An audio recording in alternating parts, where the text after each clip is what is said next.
If you've been following along through the previous units, then creating a new chart is pretty simple to do.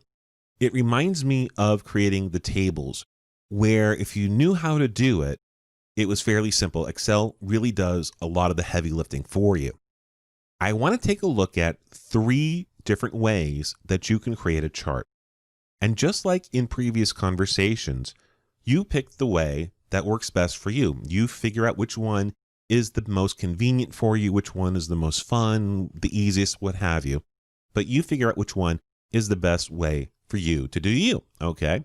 So let's take a look first at the first option.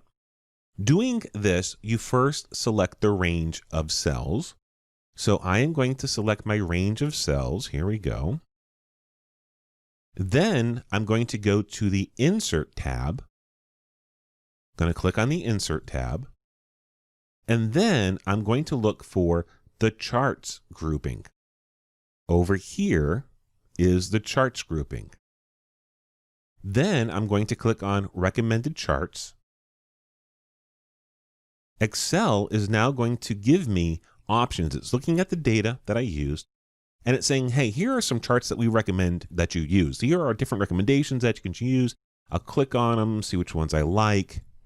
I can scroll down a little bit.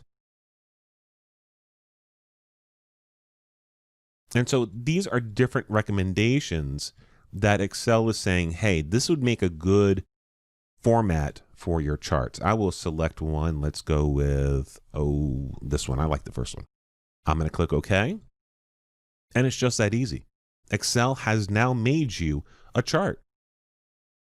All right, let's undo this. I'm going to Control Z. So now we're back to where we were a second ago. We're back to square one.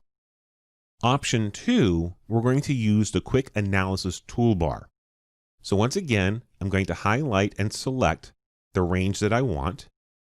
I am now going to go down to the bottom right-hand side to this little icon that shows up. This is the Quick Analysis toolbar. I'm going to click on it, and I'm presented with different options. Formatting, charts, totals, tables, and spark lines. We'll look at spark lines later on in this course, by the way. But for this one, I want to look at charts. So I'm going to click Charts. And hey, I've got more options. And as I hover my cursor over it, it shows me what they'll look like if I click on them. And then, of course, I can click on more. Let's go with Clustered. And there we go. We have a chart again. Simple as that. Let me undo this. We're going to Control Z to get back to square one again. And option 3 is going to be a keyboard shortcut. So once again, I'm going to highlight what I want. If you remember the old keyboard shortcut we talked about before, Control Shift down arrow. And I'm going to use a keyboard shortcut, and I'm going to hit F11. And it created a new chart. Now there's a slight difference in how it did this one. In the other versions of creating a chart, you'll notice it kept it on the same worksheet. Let me look down here. This was the worksheet we were using. In the previous 2 examples, in both the Insert Recommended Charts as well as a Quick Analysis, it created the chart right here. When I did the F11 option, it created a brand new worksheet with its own chart.